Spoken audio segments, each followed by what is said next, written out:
Hola, buenos días. Mi grupo y yo hoy día vamos a hablar de estos temas del libro de 3 ensayos sobre una teoría sexual de Sigmund Freud. Los integrantes son Isabel Morales, Cassandra Aguirre, Gabriel de Sousa, Joaquín Guerrero y Elizabeth Arcelor. Empezaré hablando de uno de los temas. Empezaré hablando sobre las desviaciones con respecto a la metasexual, la cual Freud define como unión de los genitales como la metasexual normal, que es por el acto que lo denominamos como coito, bueno, tener relaciones sexuales, que esto es más que nada como un alivio sexual y también como que extingue temporalmente la pulsión sexual. La pulsión sexual se podría decir que es como la satisfacción que se siente por saciar el hambre, de esta forma, también menciona que incluso en los actos sexuales normales, si se llega a desarrollar completamente o se intensifica o se toma como el factor principal de la actividad, se puede llamar como perverso. A lo que me refiero con que si se desarrolla completamente o se intensifica, son como las prácticas sexuales preliminares. Estas ciertas prácticas sexuales preliminares, como lo son tocar o mirar, se puede despierta el deseo, se podría decir que despierta el deseo sexual de esta forma, tocar y mirar despierta hacia el objeto sexual. El objeto sexual viene siendo la persona a quien desea. Y estas son como metas sexuales de sí mismos o sí mismas para que aumentan en sí la excitación y llegan a la meta sexual, o sea, las relaciones sexuales. También algo que dice de algunas de estas ciertas prácticas, como besar, son altamente valiosas culturalmente valiosas sexualmente en muchas culturas, a pesar de que besar no sea parte del aparato sexual. Continuando con desviaciones, Freud presenta dos tipos de perversiones. La primera perversión sería que son desviaciones anatómicas del cuerpo, de diferentes partes del cuerpo, destinados a la unión sexual o son etapas intermediarias con la persona hacia el coito. Empezaré hablando con las transgresiones anatómicas. Empezaré con la sobreestimación del objeto sexual, que más que nada habla de que refiere que la pulsión sexual, que es la satisfacción de los deseos sexuales, no simplemente se basan en los genitales, sino que también va más como en las diferentes zonas del cuerpo y también emociones. Esto podría decirse de que es como una falta de juicio hacia el objeto sexual, sobre el objeto sexual, y también como una obediencia ciega hacia sus juicios. Es decir, la persona de por sí como que ignora el hecho de que idealiza a la persona e ignora se podría decir sus aspectos negativos, simplemente por él mismo satisfacerse con sus deseos y emociones, lo que puede llegar a alterar lo que se podría decir una vida amorosa.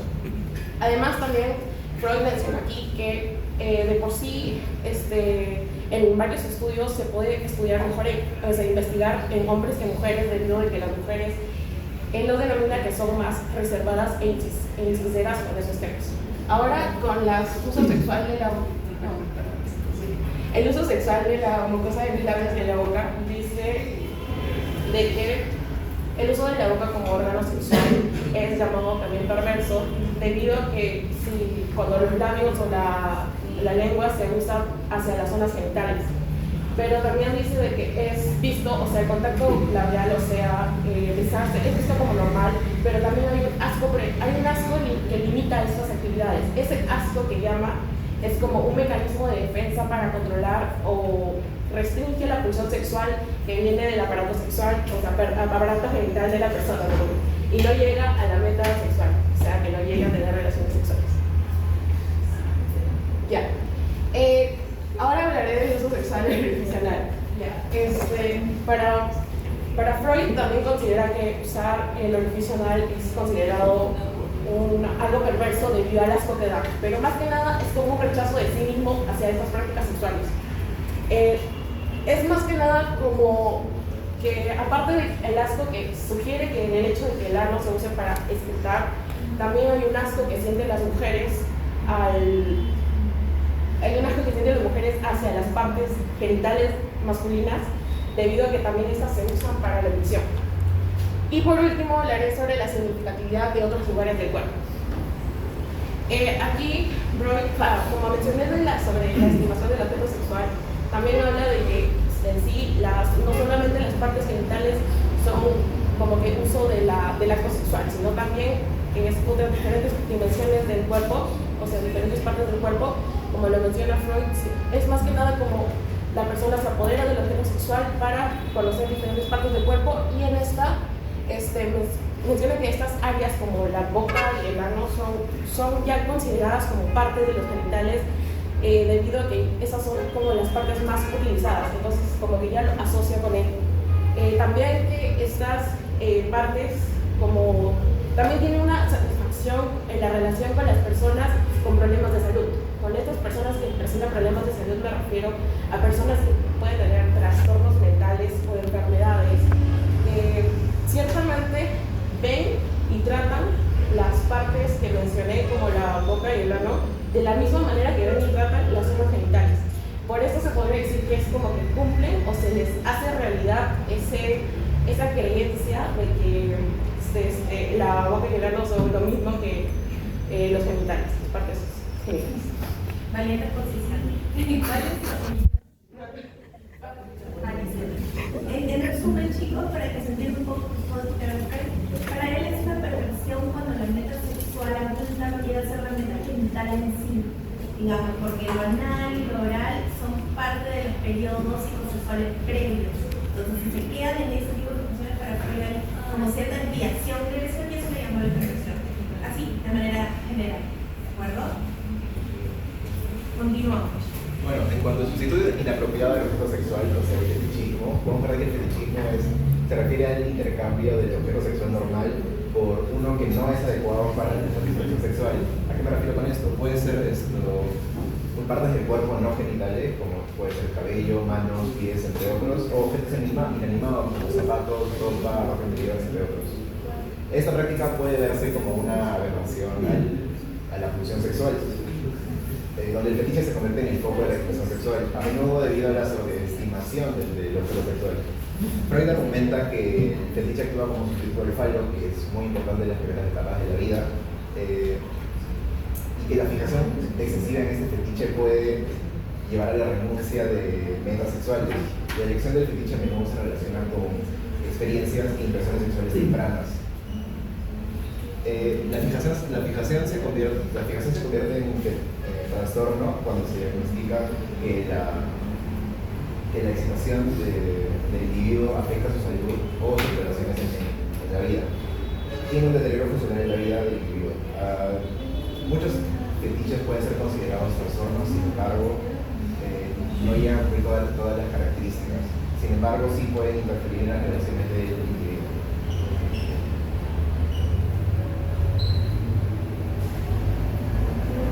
En cuanto al surgimiento de los nuevos propósitos,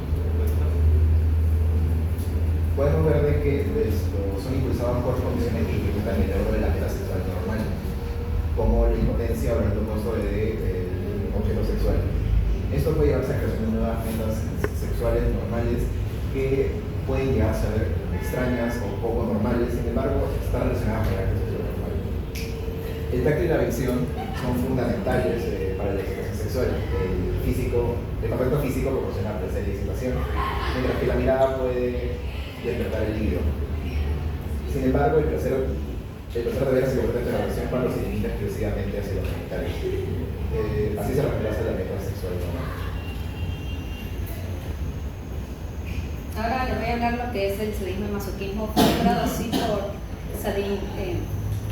por Catherine, quien implica que la crueldad y la pulsión están unidas en un solo ser.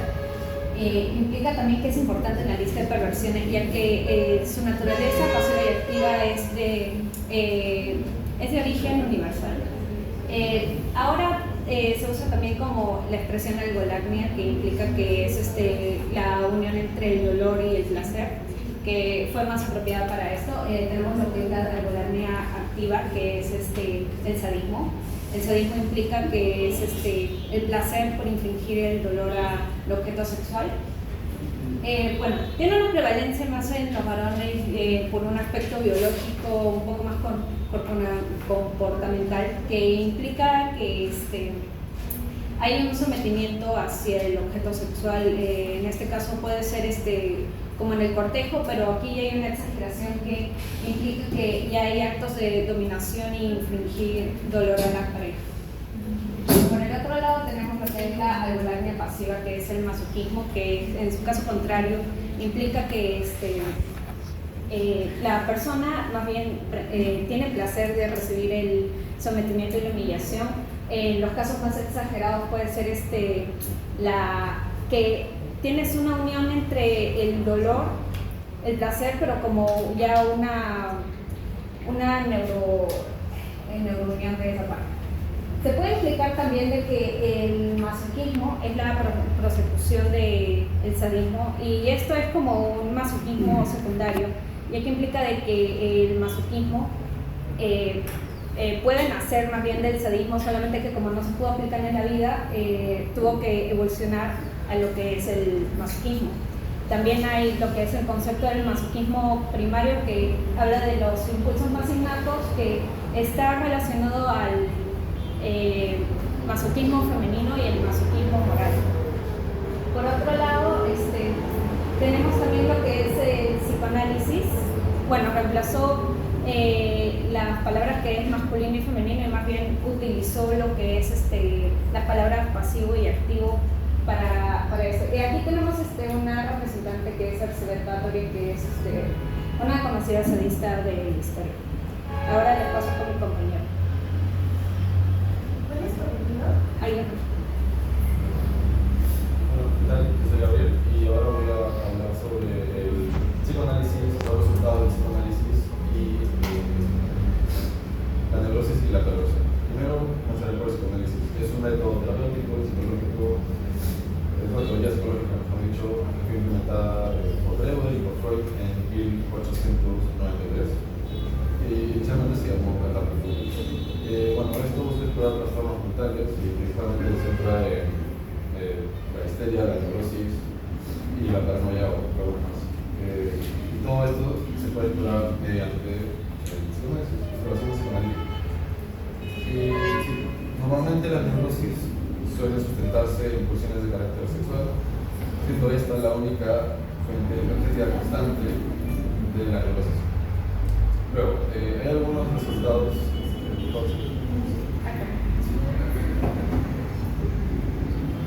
encontrados con éxito. Se sabe que los síntomas son sustitutas inspiraciones de deseos reprimidos de la persona, en los que se encuentran pues representados, la persona somatiza un poco de eso. Y entonces pues los síntomas pueden ser representados conscientemente, lo que hace que se comprenda mejor la naturaleza de lo que está pasando. Y bueno, también se descubrió que todos los síntomas vienen de la pulsión sexual, que surge como un instinto a escapar de esta pulsión, que es como la represión. Y en cuanto a neurosis y perversión, bueno, como dije antes, los síntomas psiconeuróticos provienen de las pulsiones, pero también hay pulsiones perversas que están reprimidas y se pueden ver como el negativo de la perversión. Y también en la vida inconsciente de una persona neurótica se pueden encontrar fijaciones en el líbido en personas de diferente sexo o regresiones anatómicas de compañía, sobre todo como los rompes bucales o anales. Y bueno, la conducta de los pacientes también se ve afectada por el exhibicionismo o ser activo o pasivo. Ahora, acerca de las pulsiones parciales y las zonas erógenas, ya hemos visto acerca de qué son las pulsiones exactamente, pero en la lectura como se señalan dos hipótesis. La primera, que sería la simple, es de que las pulsiones se tienen que considerar una medida de exigencia de trabajo para la vida anímica y que las diferencias están en las fuentes que tienen y las metas que tienen también. La fuente hace referencia a un proceso excitador en el interior de un órgano y la meta es cancelar ese estímulo. De ahí la hipótesis provisional habla de que hay dos clases de excitación, una que es específicamente sexual y la otra que es el órgano, que se va a denominar la parte erógena. De ahí es donde sale la pulsión.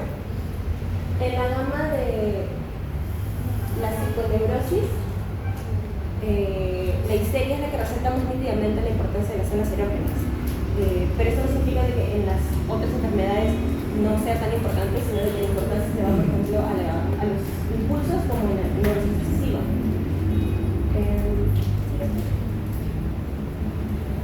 La sexualidad perversa en el caso de la psiconeurosis, el enfoque sobre las conductas sexuales que tienen los psiconeuróticos hace parecer que sean mucho más similares a los perversos, pero técnicamente no es así, o bueno, no completamente. Se puede decir incluso de que las personas que sufren de psiconeurosis tienen como el grado más diluido de perversión, pero no es necesariamente el caso en todas las personas.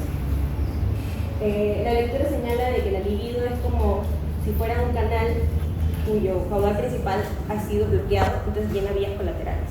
Entonces eso juntado a temas de represión sexual y la hiperpotencia en la pulsión hacen que se puedan generar las perversiones. Es por eso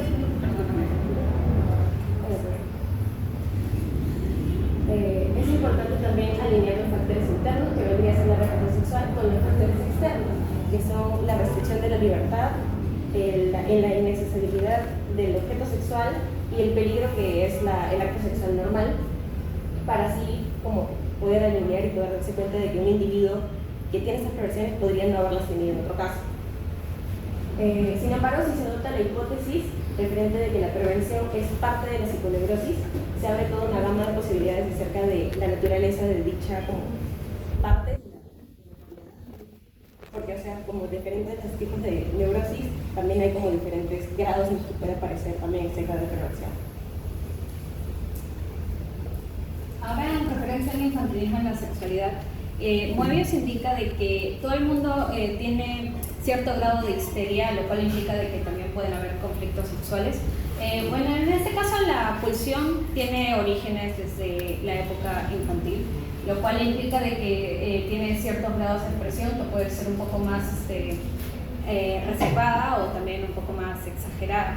En estos casos hay tres representantes. Primero está la perversión, que como todos tienen origen en la infancia, pero implica de que no hubo una represión, no hubo una represión efectiva que indique de que no puedan correctamente representar lo que es su sexualidad.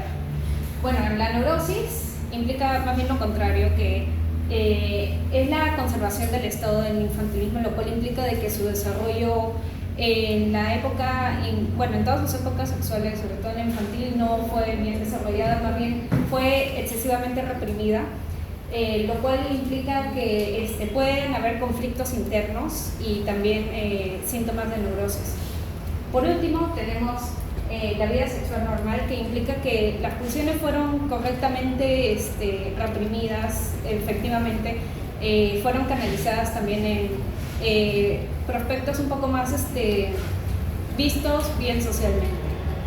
Bueno, eso es todo, muchas gracias.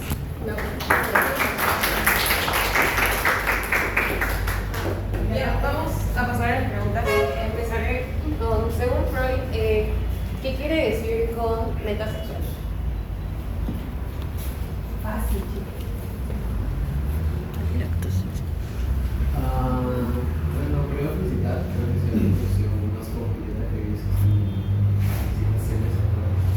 Y creo que lo que quiere decir Freud con metasexual es el punto de llegar tanto en el genital de la mujer como en el genital del hombre a llegar a pervertirse, ¿no? Y también tiene que ver con la parte pues, que justo lo habías explicado tú, que Freud ve como perversión siempre y cuando no se llega a la meta sexual. Y pues eso sería la meta sexual, ¿no? El genital del hombre y de la mujer. Ya, segunda pregunta. ¿Qué proceso conlleva a la expresión sexual de la neurosis? ¿Qué proceso conlleva a la expresión sexual de la neurosis?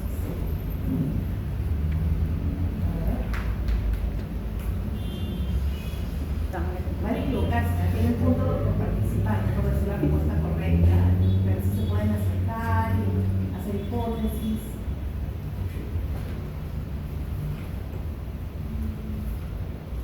Anímense. Si no pueden, escríbenos ustedes esta porque está un poquito compleja. Claro, bueno, implica que la represión fue excesiva, implica que, bueno, la represión fue excesiva y no hubo una correcta expresión de su sexualidad, lo cual, bueno, lo reprimía. Tuvo que haber una desviación, digamos, ¿no? Sí. Perfecto. La ¿Les tercera dijo que era fácil? Perdón. Sigan. Sí, no, No digo que era sencillo, solo que quizá la formulación de la pregunta no fue tan clara, pero entiendo a qué se refiere. Que hace que se forme una neurosis, ¿no? Es como la desviación de la libido, ese concepto que ustedes han traído y ya han explicado claramente. Muy bien. La tercera pregunta es cuáles son los factores externos que generan perversiones.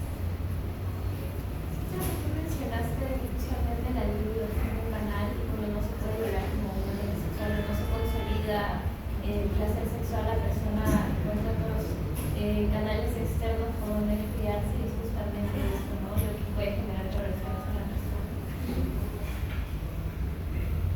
Bueno, en cuanto a la cuarta pregunta, ¿qué sustituye al objeto sexual normal en el fetichismo? O sea, Sí, creo que mencionaste que podría ser, eso se podría generar puede ser un trauma del pasado desde una adelantación, pero podría ser como por ejemplo manos o pelo, cabello, y en otros casos serían objetos, ropa, zapatos. Sí. Claro, de una experiencia sexual, un trauma sexual temprano, ¿no? De alguna forma, una experiencia que rompe